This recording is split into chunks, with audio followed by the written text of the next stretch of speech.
know that the Puranjana pastime is actually an analogy. So the wife here is compared to the body.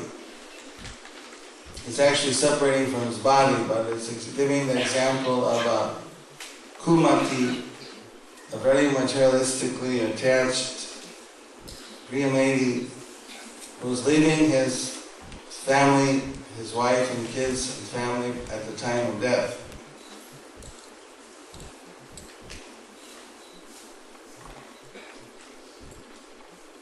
Just like we have to leave our bodies. So at that time the mind may be very attached. Body's been serving us a good stead. Through this body we've enjoyed so much sense gratification. We can remember all the good times we had.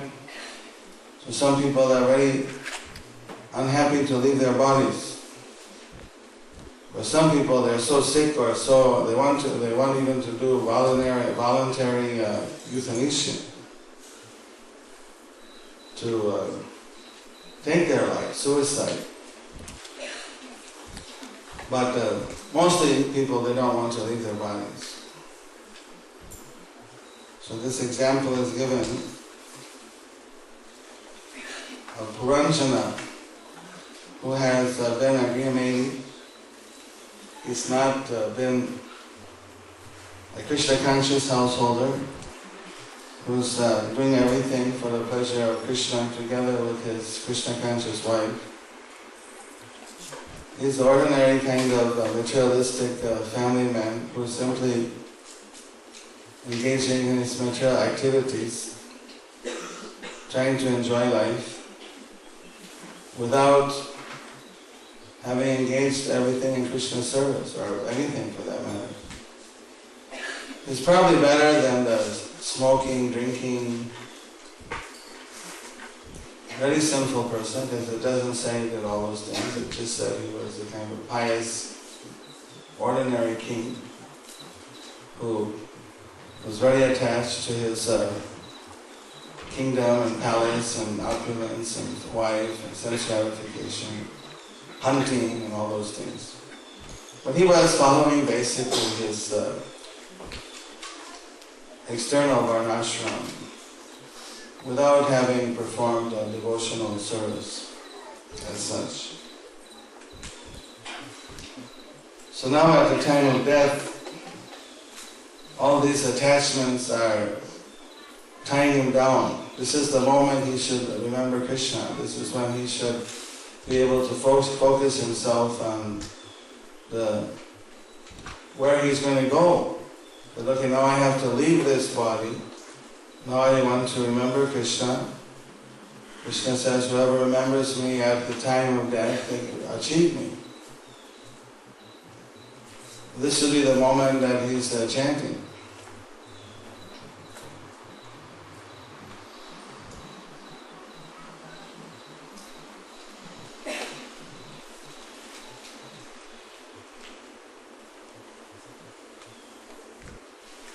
Yesterday I heard how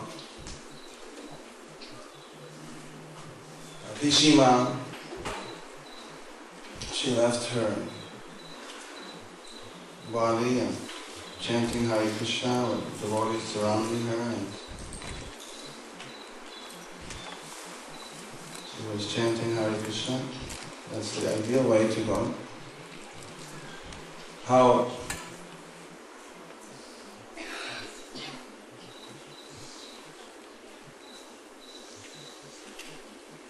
Toshana, Krishna Prabhu's wife's name is Sunita, how she was chanting Hare Krishna. Prabhupada, when she breathed her last,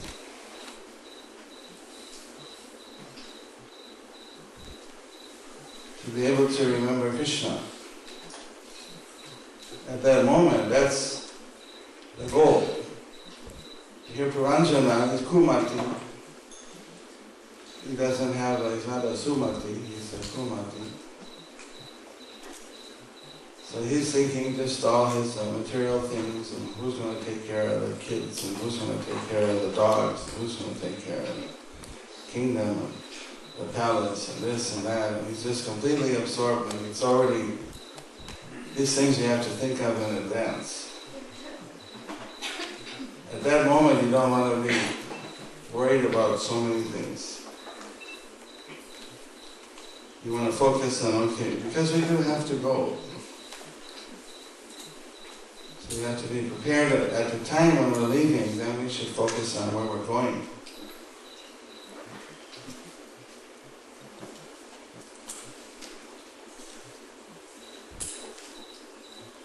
Many places I visit, and then there's the farewell send-offs, and you're waving to the devotees goodbye. But at a certain point we have to, look forward, go to the plane, get on, go to the next place. Then there's a new reception, another. So this I go through maybe 100 times a year.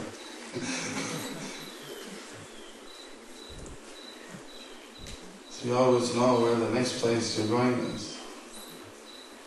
Here Puranjana, he's the farewell is there, but he doesn't even know where he's going. So he's not letting go. When you don't let go, then the Yamayutas come with the ropes and the straitjackets and whatever they have, the whole things they have, and you have to pull you out of the body, take you on to the next place.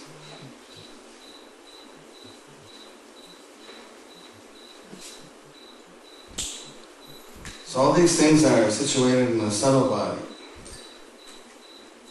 We have so many desires, so many thoughts, so many things that we build up. That's why it's so important that we have to purify our thoughts. So we chant Hare Krishna every day, we listen to Bhagavatam class, we have some regular sadhana, bhakti, because we need to keep our thoughts purified. The subtle body we develop in this life is what will create our next body. So if we create a Krishna conscious subtle body, then we can go to Krishna. If we create subtle body in the mode of goodness or passion or ignorance, or however which type of body we create, then that's where it will take us.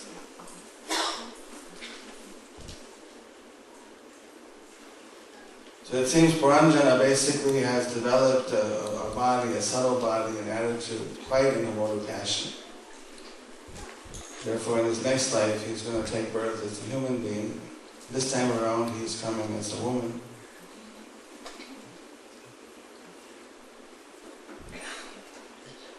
Sometimes we come in male bodies, sometimes we come in female bodies. Sometimes when they rotate every other body, male, female, male, female. So if you can study this, you can see quite clearly how the things are developing. And this should inspire us that then we have to develop our subtle body. How we think, how we're motivated. Be balanced with the haras, yukta viharas, and be balanced in our eating and our enjoyment and our activities, so that we don't be, as it says here, too or overly attached. Some attachment will be there, but we have to be more attached to Krishna. It's natural to be attached to family and wife and children and husband. That's a natural attachment.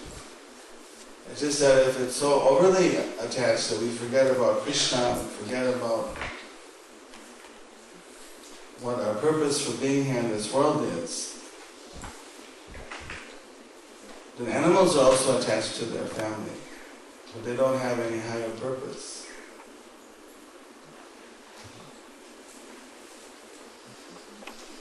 Cows, when they lose their calf, I've seen it, they sometimes actually literally cry. And so, cows are people. Animals are also people, and it's not very intellectual people. But they have emotions, especially the cows.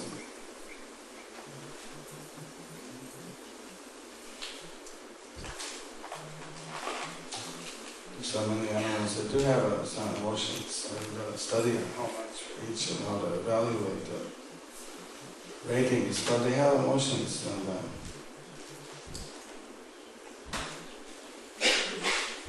they have envy.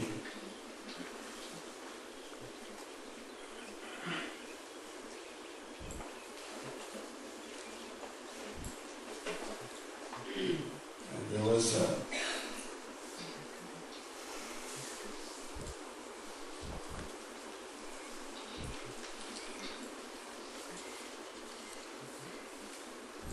so someone can develop for themselves a future animal body, a future human body. They have so many options for that. We're trying to develop for ourselves a spiritual body.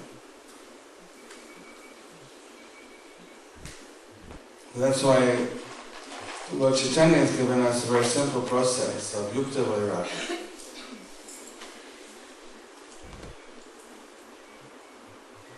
Simply dovetailing everything for Krishna.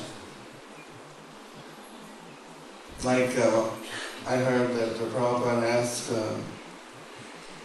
Malati, I think it was Malati, why do you love Subhadra? Why do you care for Subhadra?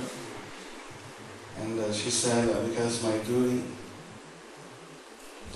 Prabhupada said, no, because you love your daughter.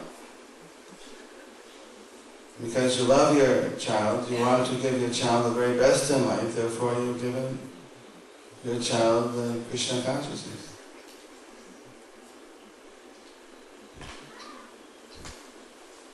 So yukta vairagya is to go with the flow, to go with the natural. There's affection, there's love, but then always bring it around to Krishna, always dovetailing to Krishna.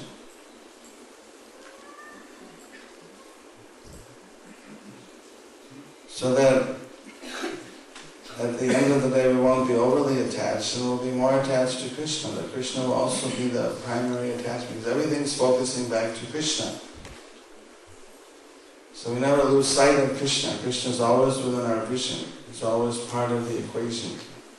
And the major part, the inspirational part, the final goal. And as we become more, like Puranjana has gone through old age, he's gone through so many phases, but he's never grown out of this very gross attachment. Whereas we grow older, then there's a natural progression from grihastha to vanaprastha, becoming in some cases sannyas, becoming more focused on Krishna at the end of life at least. We don't all have a guarantee how long we're going to live, but at least if we go through the normal time phases, then we should also progressively, because we know that with time factor, eventually, as we get older, we're definitely going to leave. There may be some sudden departure, unexpected, that we have to also be prepared for, but we have to be able to obviously foresee that after old age, there's definitely going to be death. So that's a very obvious preparation we have to make. The Lord Chaitanya, he took sannyas not in old age and not at that period, mostly like in the Sri Sampradaya, people take sannyas in the old age. In fact, one of the ladies who I talked with just last night at the Sunday feast or something, she's from South India, I think she told me her great-grandfather was a sannyasi. Just like Prabhupada, he was also a grandfather, but he's a sannyasi. So this was the system mostly in the Sri Sampradaya. Many acharyas later become sannyasis, but they have their children and grandchildren. The Lord Chaitanya, he took sannyas very early, fulfilling the prediction in the scripture that he would spend 24 years as a grihastha and 24 years as a sannyasi. When he took sannyas, it was a very big shock though. The people in Navadvip were very upset. Chaitanya Charitamrita Madhya Lila describes about Purushottam Acharya. You know who Purushottam Acharya is later?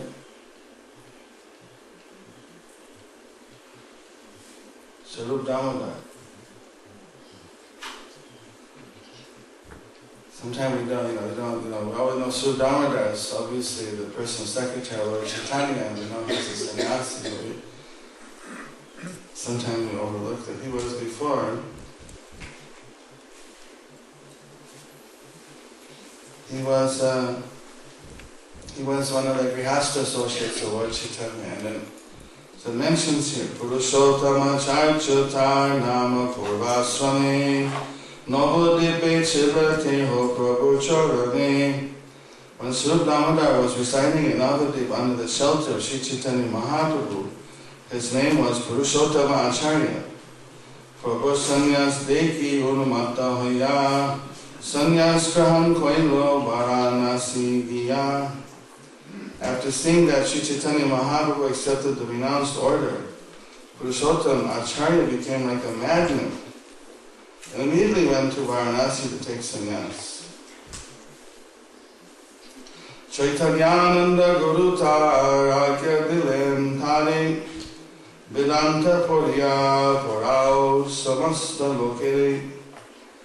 At the conclusion of his sannyas, his spiritual master Chaitanyananda Bharati, his interesting name of his sannyas guru, Chaitanyananda Bharati, ordered him, read Vedanta Sutra and teach it to all others.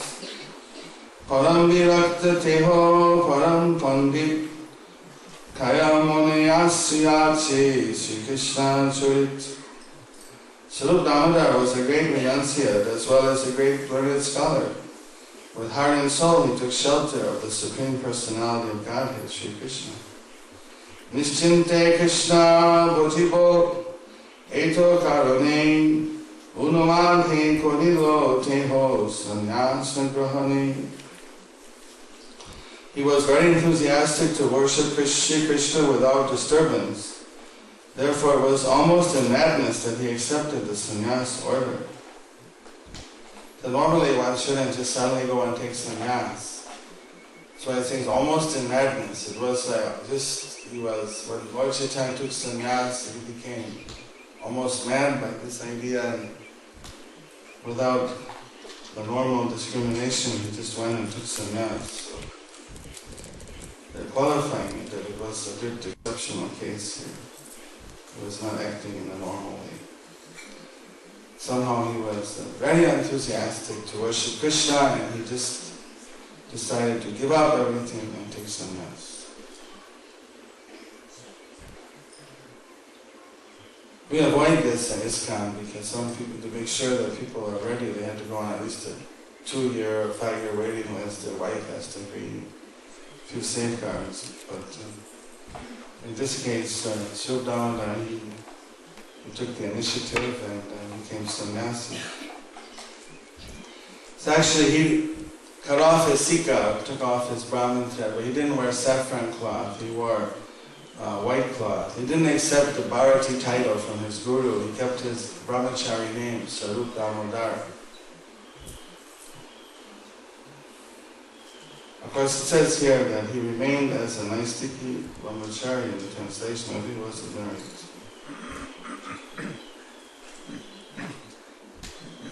Or maybe it just means that he remained with his brahmachari name.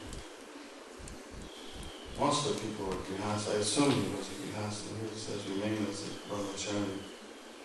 But his previous name was Purushottam Acharya. Because in India everyone with child marriage, so mostly hardly anybody escaped getting married.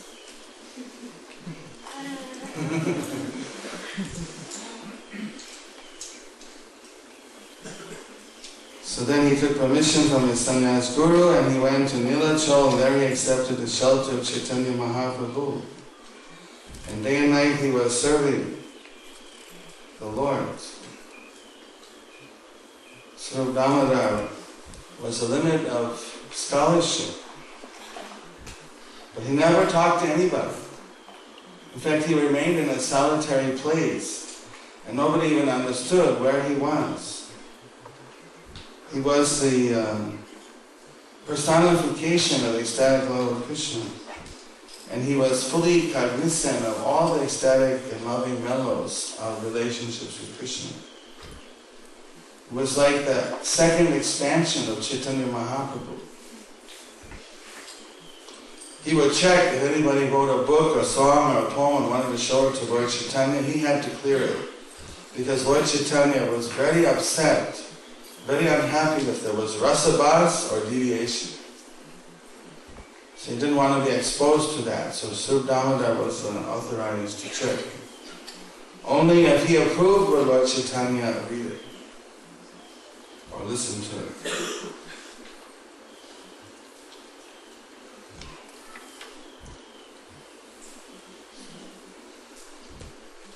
So Damodar used to read the poems to Lord Chaitanya from Vidyapati, Chandidas, Jaydev, Goswami, Sri Govinda. He would make Lord Chaitanya very happy by reciting all these songs. He was also an expert musician, like a Gandharva. And he just like Brihaspati in scriptural discussions. There was quite no other personality like Swarup Damodar. He was very dear to all the other Vaishnavas. So when Lord Chaitanya came back from Jagannath Puri after his tour, and Srila Damodar came and fell at the lotus feet of Lord Chaitanya, offering him obeisances. He recited a very beautiful poem, a verse. O ocean of mercy, Sri Chaitanya Mahaprabhu, let there be an awakening of your auspicious mercy, which easily drives away all kinds of material lamentation. By your mercy, everything is made pure and blissful. It awakens transcendental bliss and covers all gross material pleasures. By your auspicious mercy, quarrels and disagreements arising among different scriptures are vanquished. Your auspicious mercy causes the heart to jubilate by pouring forth transcendental mellows. Your mercy always stimulates devotional service, which is full of joy. You are always glorifying the conjugal love of God. May transcendental bliss be awakened within my heart by your causeless mercy.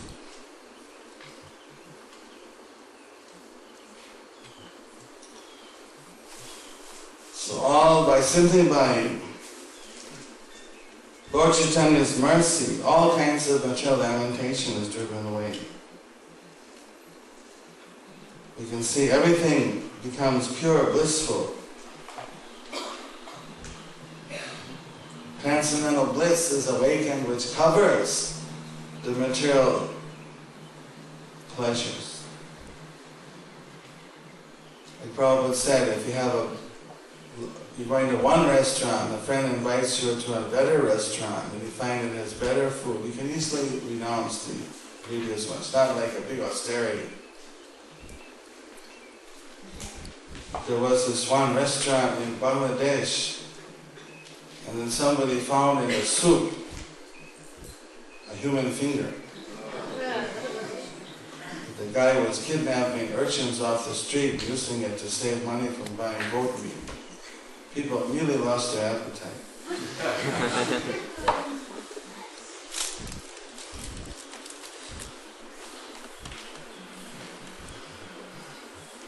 We can lose our appetite for material things just if we realize the negative side of material life, but doesn't then give us a positive alternative. So then after a while we forget and we again fall back into Maya. When we get kicked again, then we want to renounce. So we go through the Bhoga Tyaga, but Lord Chaitanya's process is different. His process is that one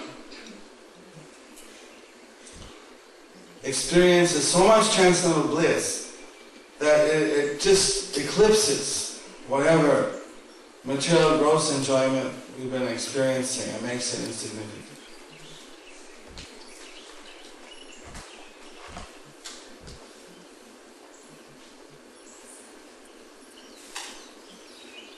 And we know that in an innocent person you can awaken, and they can feel this bliss, and they can feel that this is much better than anything I've ever experienced before. Of course, sometimes you get a person who's already been a devotee or been in a devotee family or something, but they make a decision before they really got to their bliss. They know that they can get it, but they decide, I don't want it. I want to just enjoy material gross sense gratification. Make all kinds of excuses and reasons. That's another scenario. Those people are, you can't convince them, because they've already consciously blocking out anything you want to say. They have to make their own decision. Rupa Goswami says, such people you can have public addresses, group therapy, private talks. But if they already know everything, they know, and then they're just constantly rejecting because they just want to surrender to Maya. And belligerently. Like they say, Jene sune bija kainu.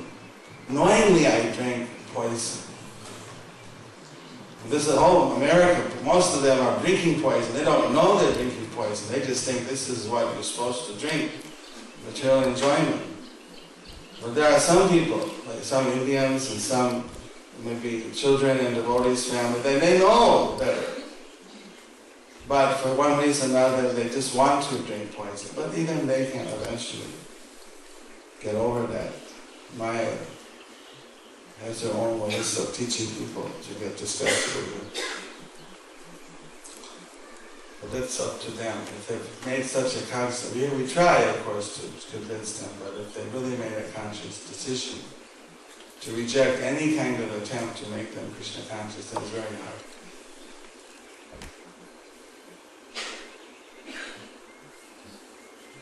But for under most normal circumstances, if we get somehow or other the mercy of Lord Chaitanya, covers that sense gratification experience. It makes it look very insignificant.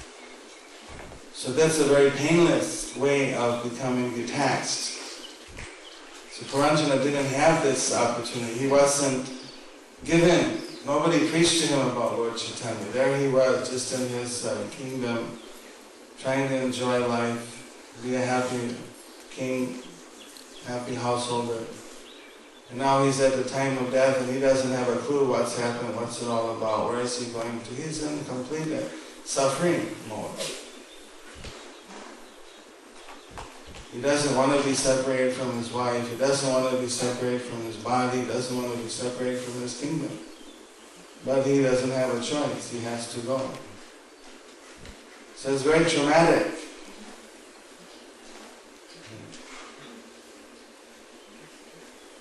But for someone who's Krishna conscious, we do have to prepare ourselves that something. Maybe not want to just go abruptly, we like to finish our work, we like to be able to do something for Srila Prabhupada before we go.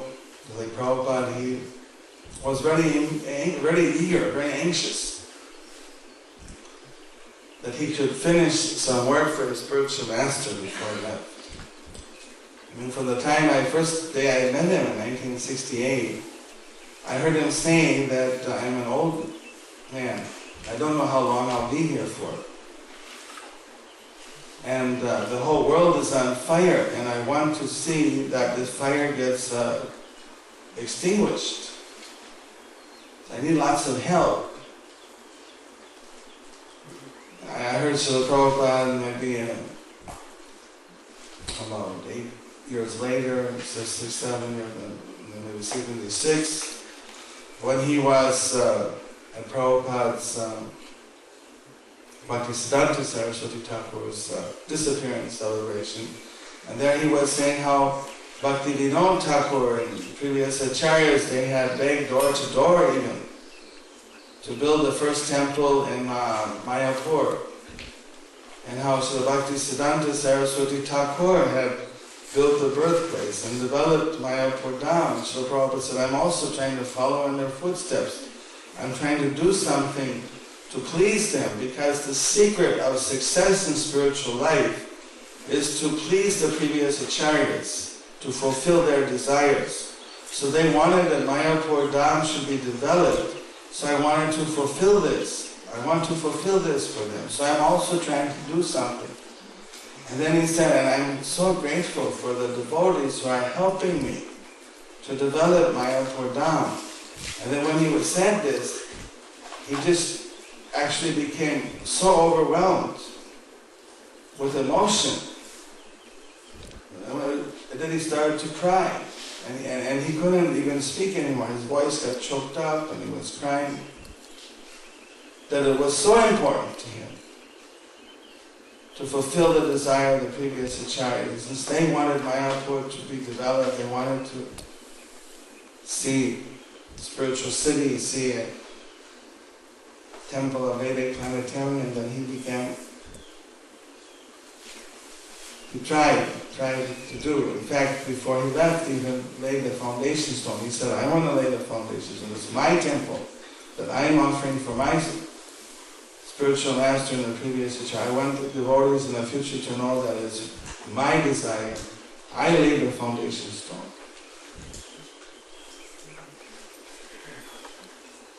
He didn't want devotees to think that, okay, this is, Jayapataka Swami's project. Bhavananda's, whoever might be there, next generation, who's ever there. It was his project.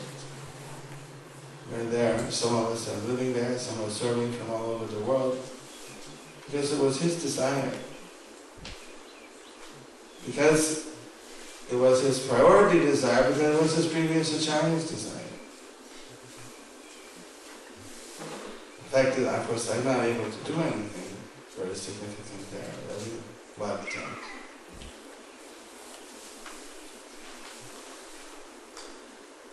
this desire brought this urgency all the way through. And when Prabhupada, of course, is a great acharya, he showed us that when it was time, when he knew that it was, Krishna was calling him, in May he called all the GBCs and said, what do you want to do? Krishna is not going to let me stay here very much longer. At that time he answered all the questions about Guru, about initiation, about everything, whatever questions they had, he gave his answer. Said Krishna would give him some more time, but he didn't know how much. And then after that he just changed, the whole mode changed. The gears were changed. And he said, now this is my nirjana bhajan. Now I just want to focus on Krishna. And he just did translation and management and all these things came down to the bare minimum. Apart from, he kept sending me back to Mayapur. I wanted to have his, something built for him in Mayapur. Apart from that, I don't think he did much business. Wrote his will.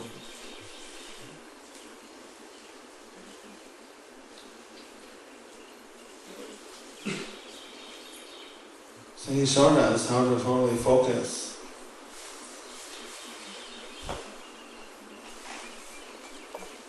on Krishna.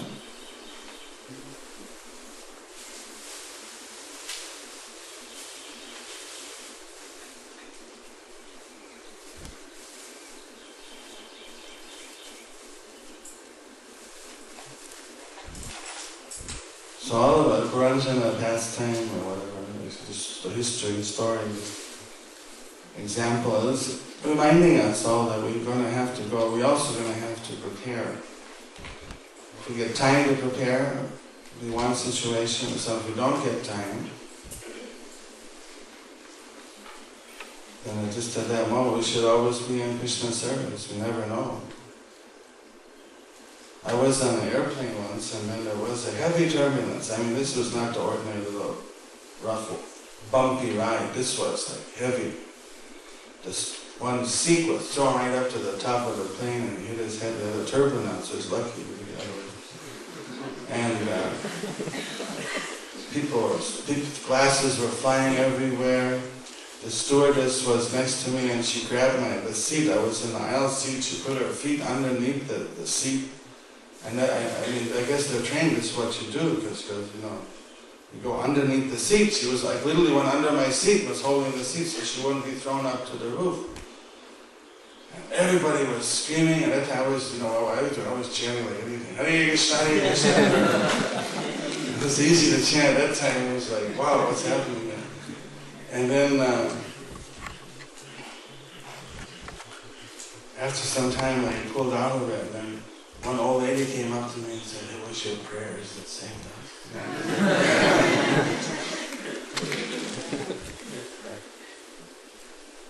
Somehow Krishna's mercy.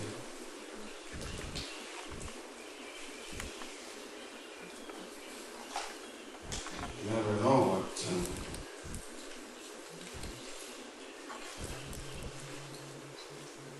the future holds. So you know what the future holds. For some reason, just like Krishna says in Bhagavad Gita, everyone who's born is going to die, and everyone who dies is going to be reborn. That's for sure. That's 100% guaranteed, no doubt. So this we know, that we were here for a limited period of time, and now it's how we develop, how we develop our subtle body, how we're able to build up our attachment more and more to Krishna. We have other attachments for him, but the whole idea is take shelter of Lord Chaitanya, so that he'll cover whatever gross attachments we have with a much deeper and greater attachment to Krishna. So then everything's like balanced out.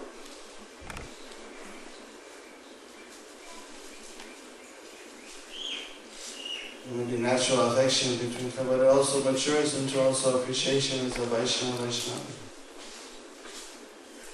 Prabhupada said, a wife can serve the husband as a husband or can serve as a Vaishnava. Ideally, if the husband's a devotee, then you have the opportunity to serve a Vaishnava. So you're also doing Vaishnava Seva. And the husband caring for the wife, she's a Vaishnava, you're also serving a devotee. So the more we can, by having a Krishna conscious household, Bhakti Vinod Thakur called it a Shraddha Kutir, a little shelter or home or cottage of faith. So that's the ideal environment for the grihastas. You can see the downside here. If somebody's a Kumati Priya, maybe Puranjana, and he's like just nothing, very bad, just normal, good citizen. Red-blooded American wouldn't, Puranjana would make him proud. And what he did was quite okay. Successful in his occupation, good public figure. But he's considered a Kumati. He's considered to have, so many just materialistic thoughts. He didn't become an elevated spiritual person. On top of this, you have to also add religion and spirituality. Really Krishna consciousness, and then life becomes a success. So what we're trying to do is make people, whether somebody is, mad enough to take sannyas, or whether they are normal grihastas, to make everyone a normal Krishna conscious person, so that they can be fully absorbed in Krishna at the time they leave this body, and they don't have any fear. They know, okay. Once they realize this is actually it. I mean, this happened to me in Spain. I thought this was it. I'm going. I just went into another mode and just Hare Krishna. Somehow Krishna brought me back. I was sure. Wasn't not sure if I was, but I was quite convinced that this was definitely that type of situation. There was every possibility I was going, and the odds of me staying were right. And that's what the doctor told me in the hospital. He said, your jugular vein was cut. If you had any 10 more minutes, you'd be dead. And you are only 1 millimeter from your carotid artery. He said, that would have been, even the hospital, if you cut that, we can't stop the bleeding. So it's just Krishna's mercy, I'm still here. So I had already kind of a near-death experience. But we forget. I should remember that all the time. Just, what's that? the mind of it. Let me forget. Maya is very absorbed, or even Krishna does it, it's not that.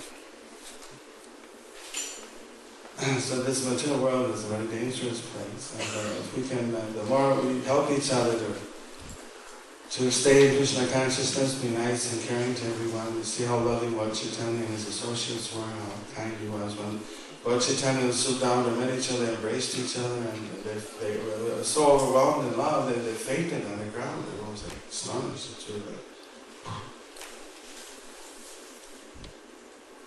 so we are now a few devotees here on this planet. We're trying to increase the number. And those of us who are here, we need to cultivate this very nice association. Very happy to have been here and be here still for these days in Alachua. In my last public class in the temple. So I want to thank all the devotees. If I've committed any offense now or ever in the past, please forgive me. Says if we offend Vaishnavas and we can't make progress to love Godhead. I don't know how many knowingly or unknowingly I may have offended, so please just pray to Krishna. Whether knowingly or unknowingly I've ever offended you, please forgive me. Certainly forgive all of you if you don't. No, I don't think anyone offended me, but in case you did, forgive me. And let's try to serve Srila Prabhupada and do something wonderful in as many places as we can. Today we're having a Mayapur meeting, so if all the Vaishnavas can bless us, also we can do something. We want to make it a place to serve the whole world community as our spiritual world headquarters, so that we can have a facility that will serve everyone and at the same time spread the message of Lord Chaitanya. Hare Krishna. Any question? Comment? So why do devotees sometimes become overpowered by material energy when they're practicing sanctification, which is supposed to be protecting us from material energy? Carelessness?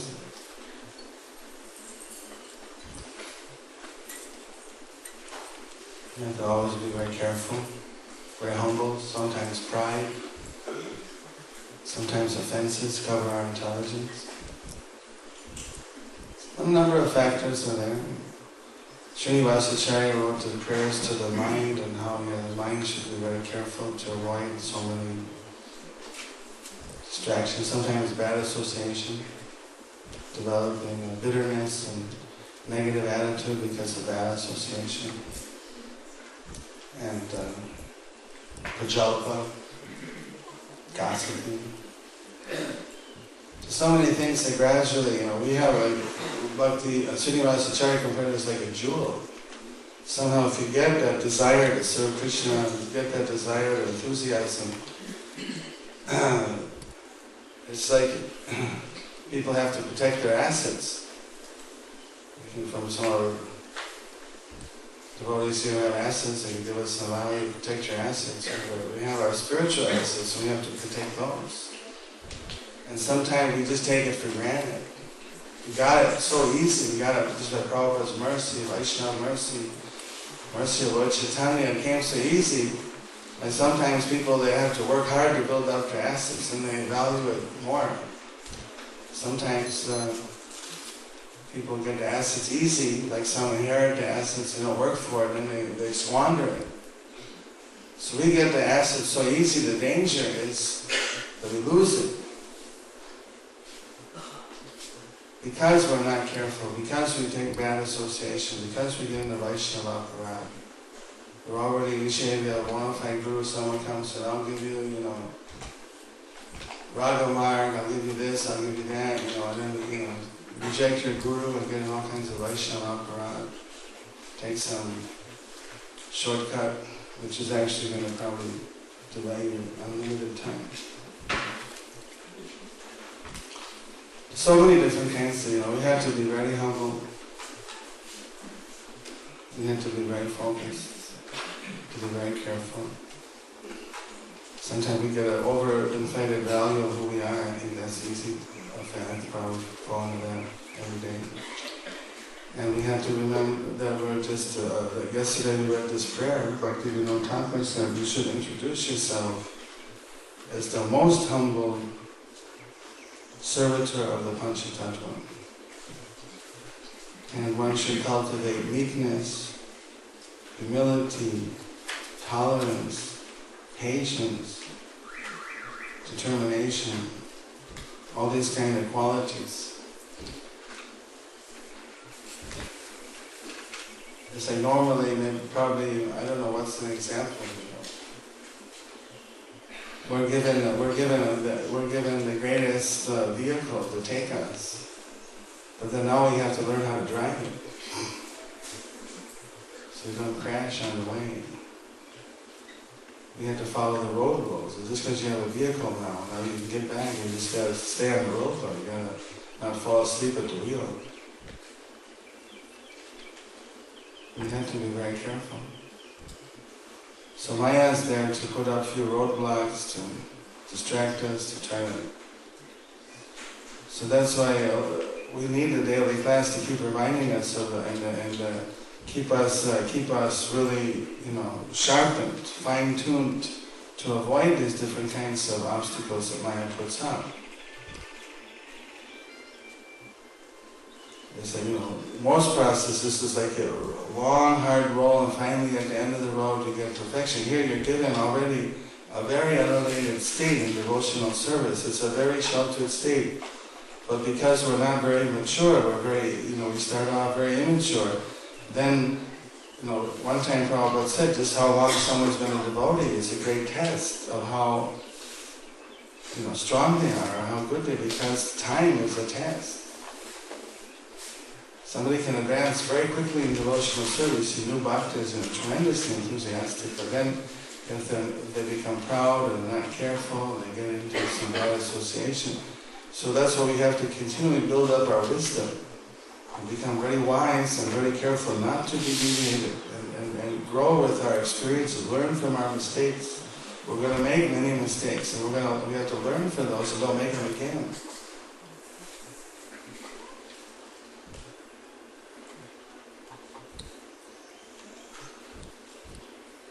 There's a lot of shelter there from Krishna, but we have to take this shelter. Maya is, very attractive. She's glittering and attracting, but all that glitters is gold. She's actually not the real thing. She'll let us know that if we follow her, but she'll first of all let us get thoroughly entrapped and then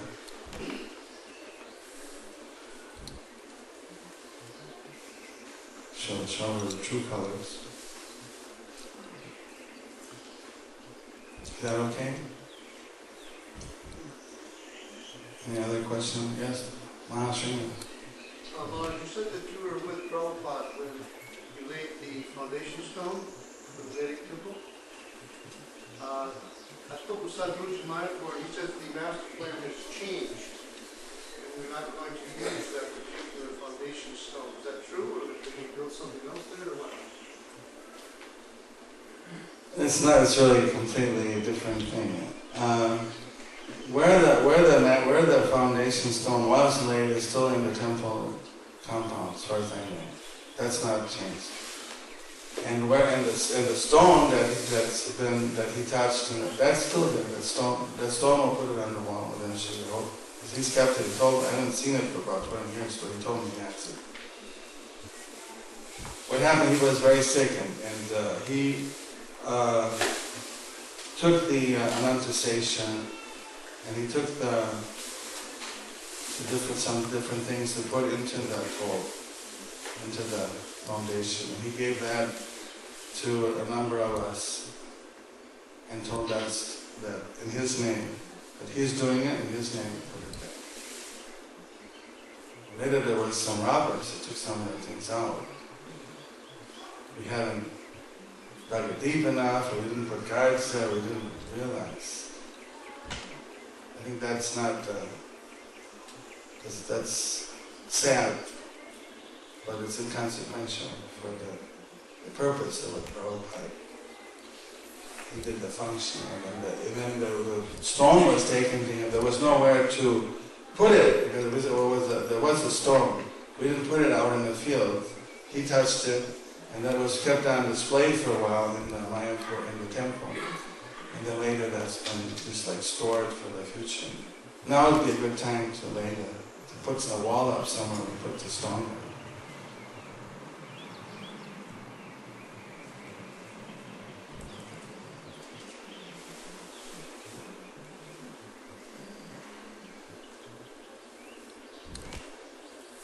Any obstacles to achieve a great work?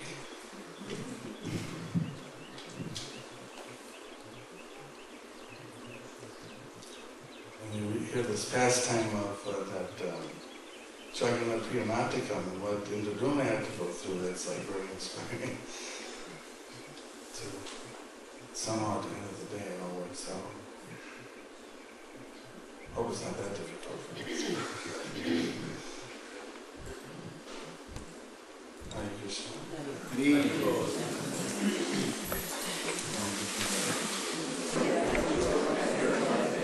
Hare Krishna,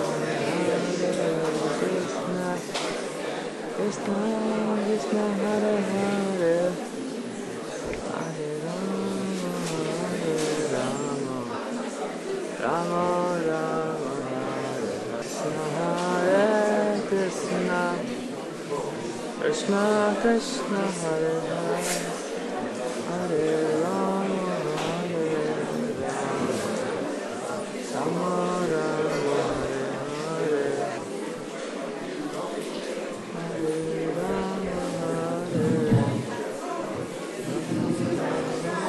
Hare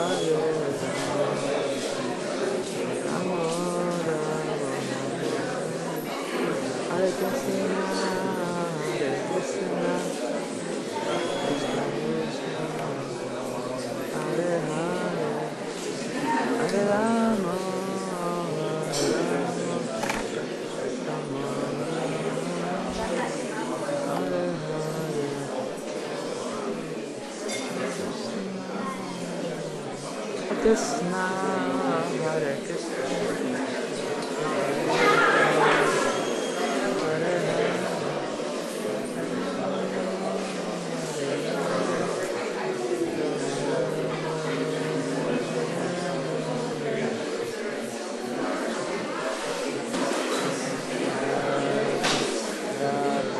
Shama Sundar Radha, Shama Sundar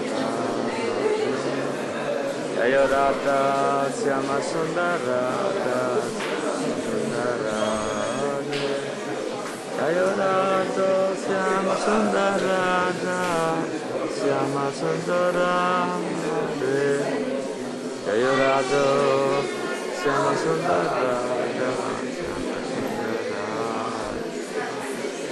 Jaya Prabhupada, Namaste Narasimhaya,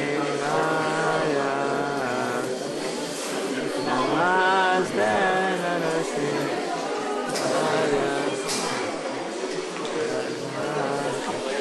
Dala Dala Daine, Dala Dala Daine, Irana Kache Purvasaha,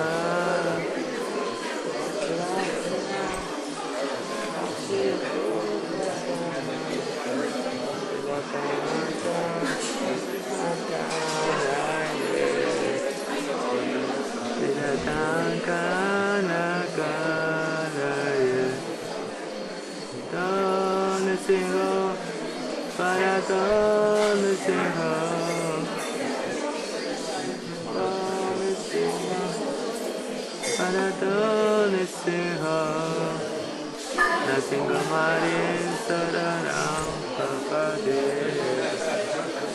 Nasingamari Sararam Papade.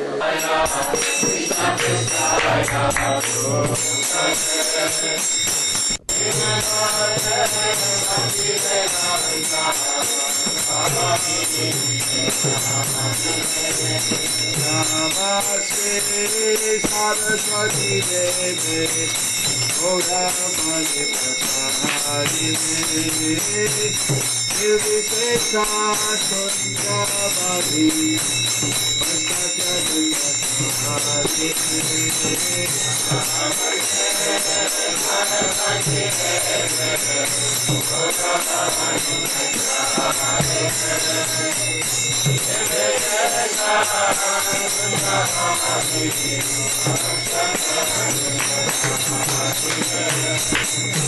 Sri Krishna Sari Sangha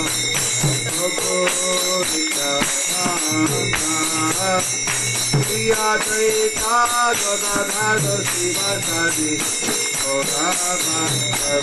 Krishna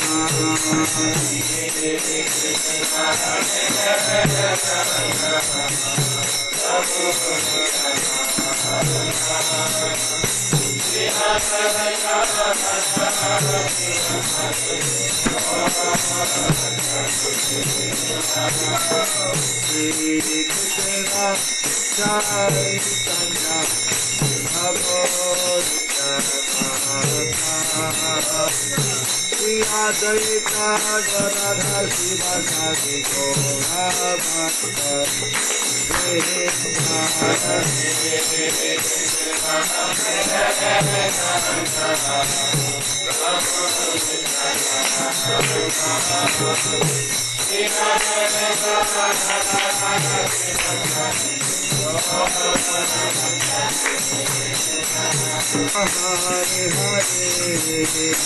Hare Rama, Hare Rama, Hare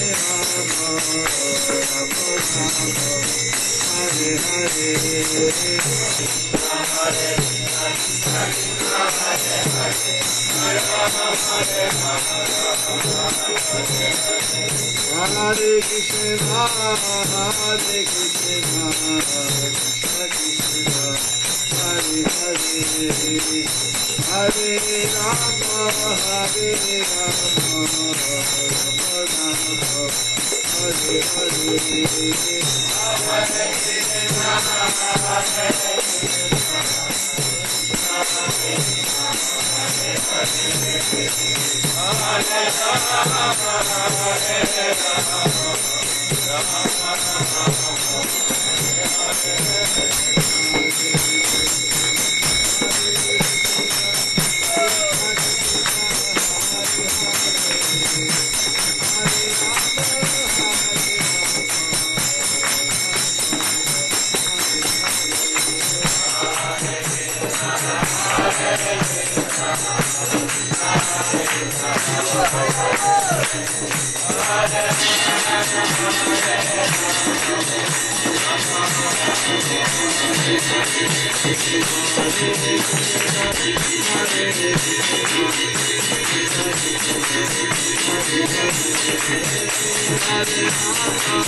karoti vachalam pangolangayate giring atkitva tamahang bande Sri Guru Ninatarinam Paramananda Madhavam Sri Chaitanya Iswaram.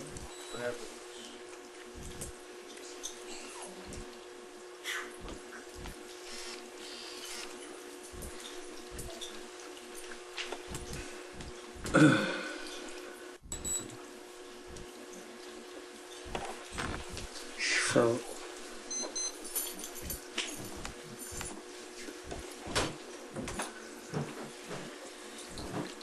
Krishnavarnam Trisar Krishnam Sangapangastra Parshadam Yangai Sankirtana Prayajanti Sumeda Saha. Lord Krishna will come in the Kali Yuga, but he won't be blackish in color.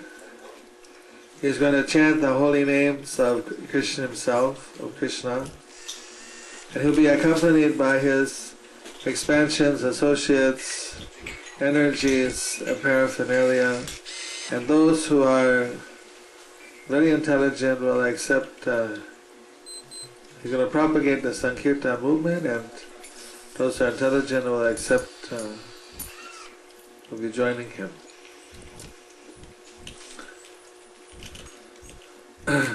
So we know also that Lord Chaitanya predicted in the Chaitanya Mangal, it mentions that he'll be preaching all over India, and that he'll have a Senapati Bhakta who will come and spread Krishna consciousness to the sinful countries in the West, and the outside of India, the more materialistic countries. So from that we can see that Prabhupada was the one who brought Lord Chaitanya's message all over the world. He was the first one. There were some other people that came to London, but he was the only one that took it everywhere else, and even in London never really got established. So Prabhupada brought to the Americas, to Europe, to Asia, to Australia, Africa, and South America. Latin America, Mexico, and Caracas. Personally, he took it.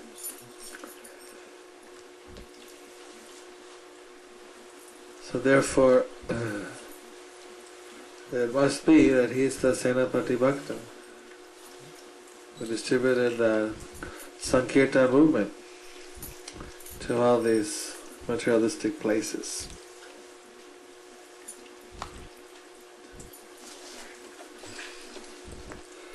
When we were staying in the grass hut in Mayapur,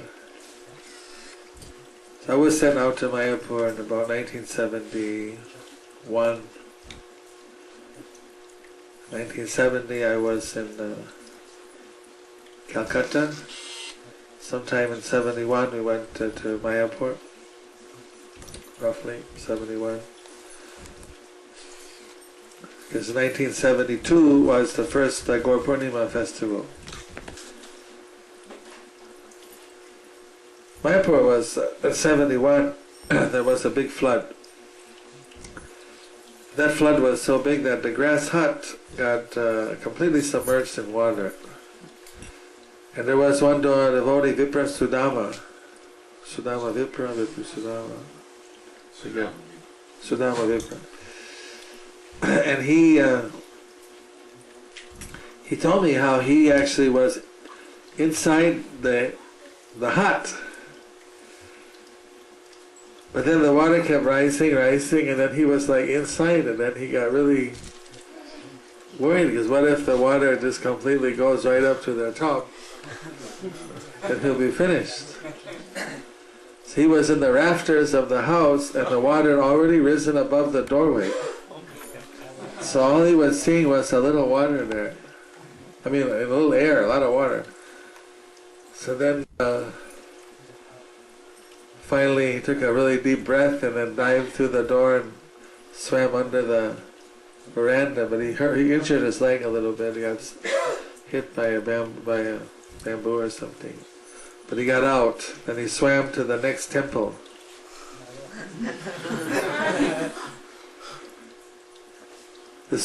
Now at least we have, 4-story buildings. You get a flood, That time it was very. That was one of the highest floods too until this last year. Not this 2 years ago was that number one highest, but before that, that 71 was really high flood.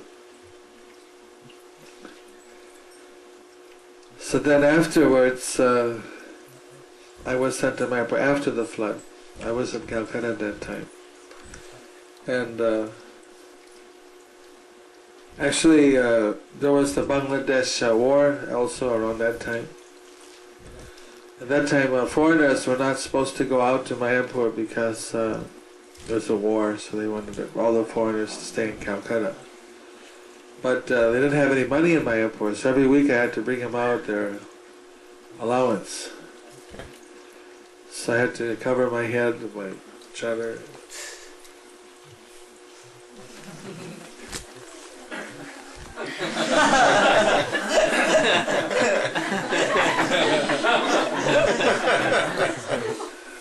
I look like a Bengali.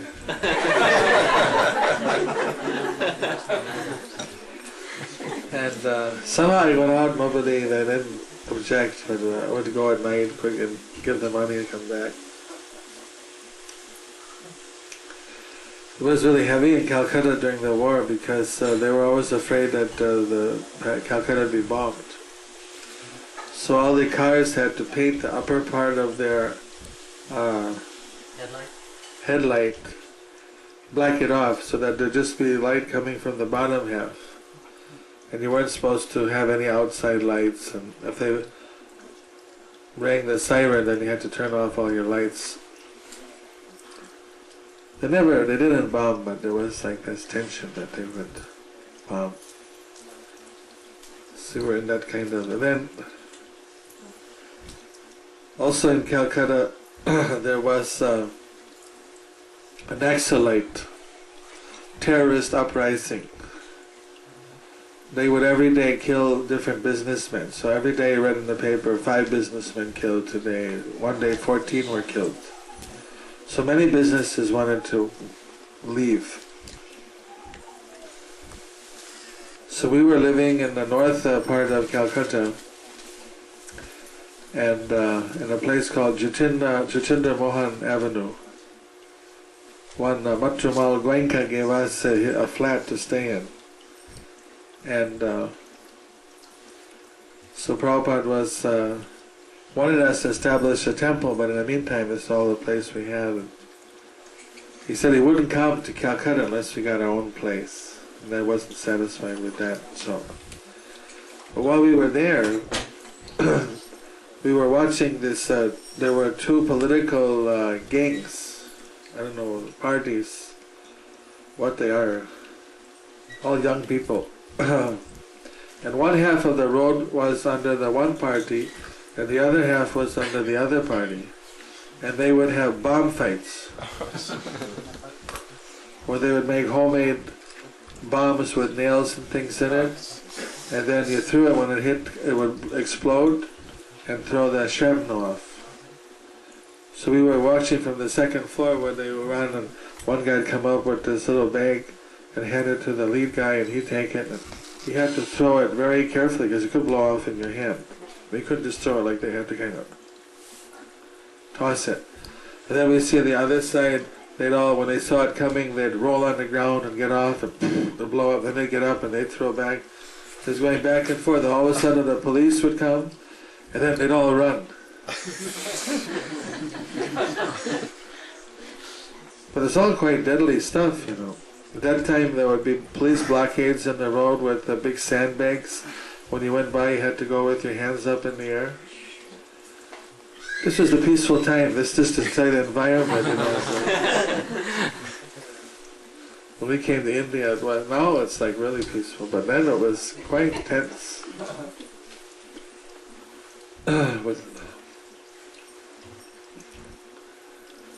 So,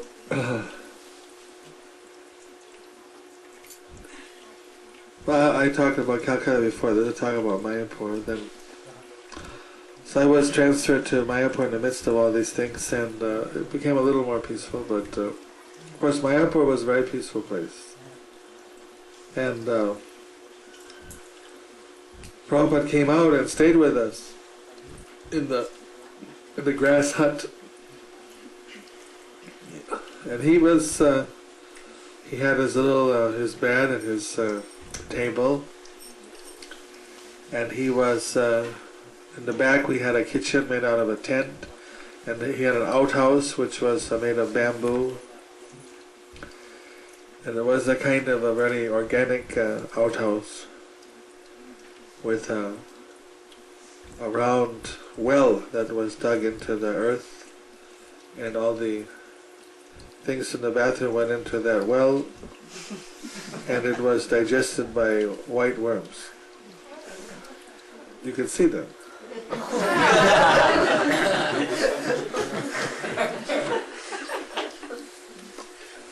It was very organic. Why is it keep rebooting?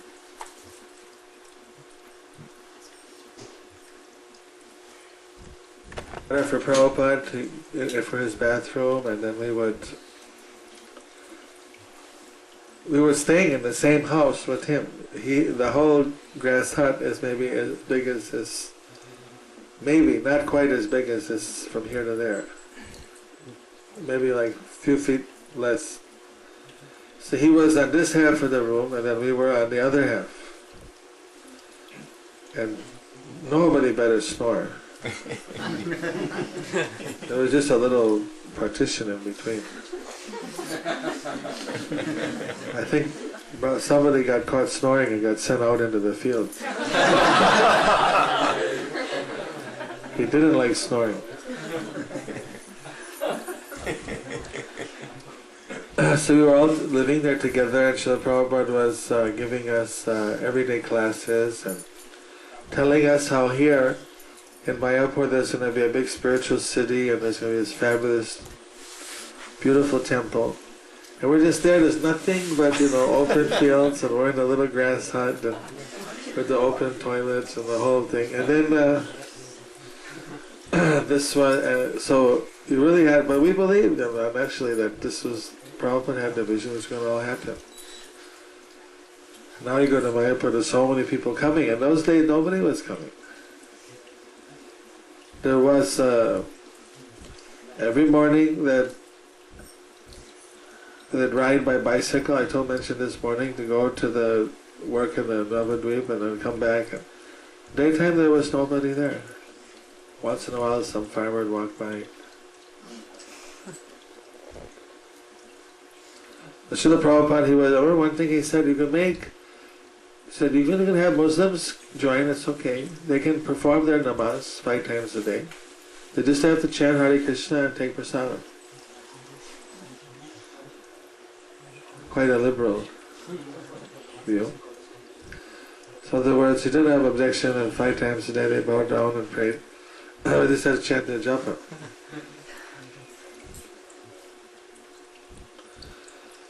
And when Prabhupada was sitting in this grass hut, remember he told us that this is the mode of goodness. At that time we were building the guest house, the Lotus building. He said that building is in the mode of passion. Brick, steel, concrete.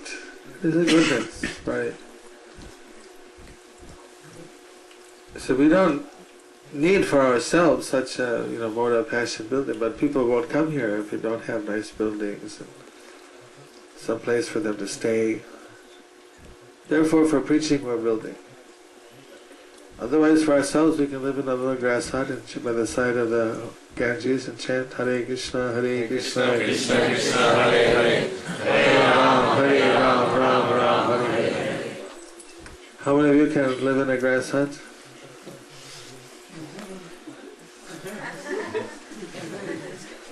Like the one in Mayapur, like the Gurukul huts. Yeah, your sons lived in the Gurukul huts, right? Very nice. We can close the door now. Flies are coming. Cierra la puerta. La puerta. And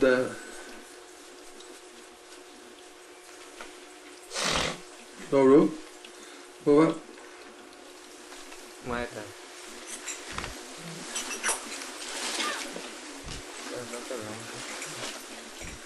And let's see what happened. Well, there were so many things happened. I mean, Prabhupada, he was commenting how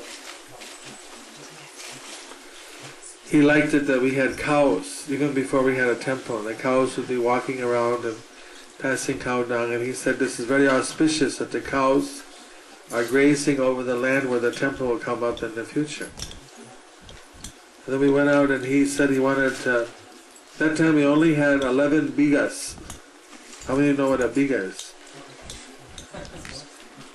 11 biga is 0.33 acre. So 11 is like what, how many? That's like less than 4 acres, right? So he said, okay, we'll build 4 guest houses and the big temple. And then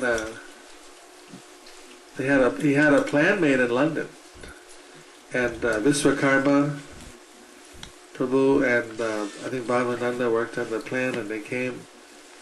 And so initially we had a plan to fit everything on that small plot.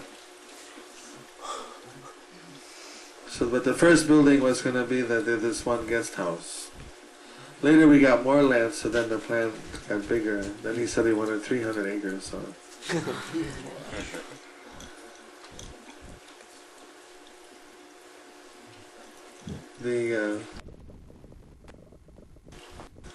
He'd walk down to the building and see he wanted really good quality. He walked these little narrow paths. One time he said that these little rows in between the, like aisles in between the fields, these are like village highways. So Jayapataka Swami, he knows the highways, so you have to lead us. He had me walking it.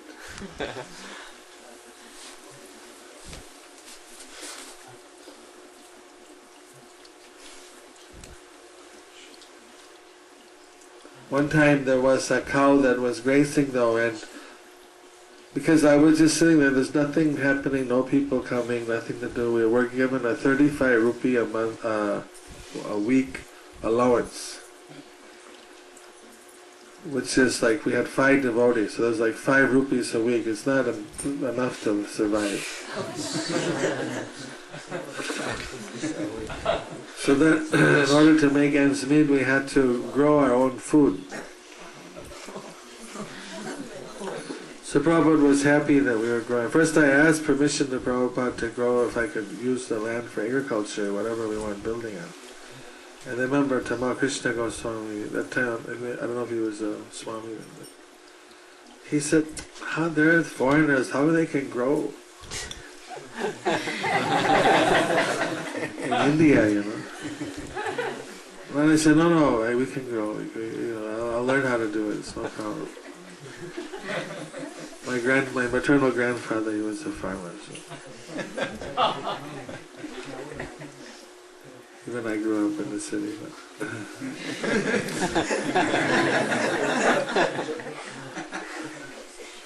so the Prabhupada said, yes, okay, you can grow.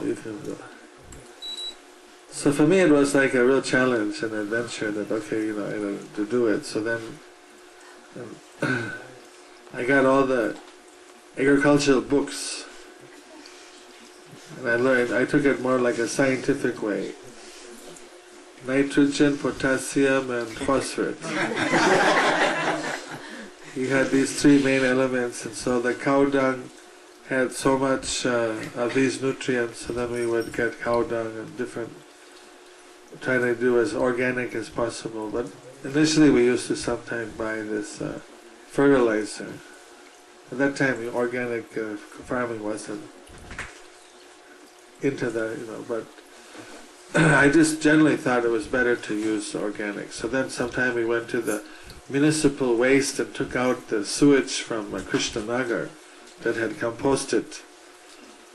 But they didn't like that. Other devotees thought, the workers, when they found out what it was, they didn't want to carry it on their head.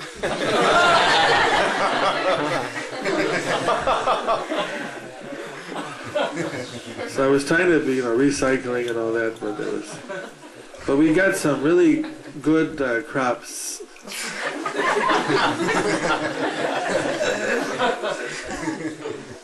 And we had we won an award for the best rice crop. Yeah. And then we would grow all kinds. I was just like, if I decide to try to do all kinds, so we tried to grow all kinds of different vegetables. And I remember in 5 kattas. You know what a katta is? Kudi kata ek biga. 20 kattas in a biga, 1/4 of a biga. You can figure out how much of an acre that was. We grew tomatoes. And Prabhupada told us that if you get sick, if you work with the land, you get healthy. So I had a real bad diarrhea, but then I remember Prabhupada said, I went out there with a little pick and a hoe and started to plant seedlings from tomato plants. And I was sweating there and then working in the field with the soil and everything. And I got, all my digestion got cured. He said, if you work in the land and everything, got good digestion, you can digest a stone. And then we got so many tomatoes from that little piece of land. I mean, a 12th of an acre, but I mean, it's quite maybe like as big as this house or something, half like all these rooms. We had like 5 tons and a bumper crop. It just kept giving more and more tomatoes. It's just, you just keep coming. So the devotees, how many tomatoes can they eat? So that's the problem when you grow your own food, is that you can never actually eat as much as you grow. I mean, we grow like we had 4 acres, so we grow 2-3 acres. And then we got more land also. So then, like I grow okra, and then the devotees, after like about a month of eating okra, they don't want to see any more okra. We didn't know how to cook it, so it was all slimy. Later we didn't learn until we didn't have such good cooks. But Prabhupada, he was out there and he was just taking all the whatever we were growing and whatever we were cooking, and he was very happy. He's very renounced. And but one of the things I did is I got a beehive. I went to this apiary in Maraipur, south of Calcutta. And this is an amazing place because this was the apiary society. It's like the bee, apiary means the bee culture. And they had us sit down and they gave some puff rice and they took out 5 different kinds of honey. This is honey from the drumstick tree. It's very white. This is honey from mustard plant, yellow. This is honey from mango tree. And it tasted like mango. And just a little like white puff rice, it didn't have anything, so you just actually taste the honeys. And they kept all the 5 kinds of honey. So it was like, but I didn't realize, that as you get the honey at a different season, they all go to a particular flower. And then so we thought this would be very nice for Prabhupada. We can give him some fresh honey, and I like sweets. So they put the beehive right behind Prabhupada's house. Not being very experienced in apiary.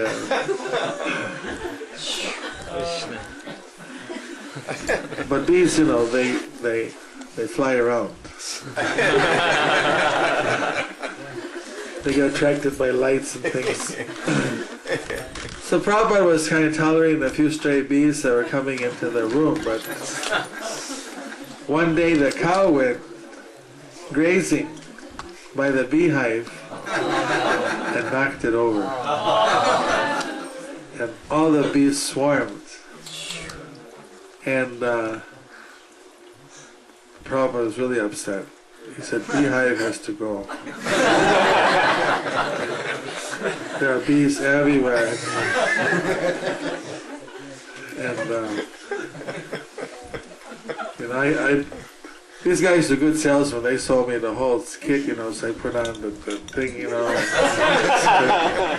But this kind of, you know, they don't tell you what to do when you knock the hive over. That's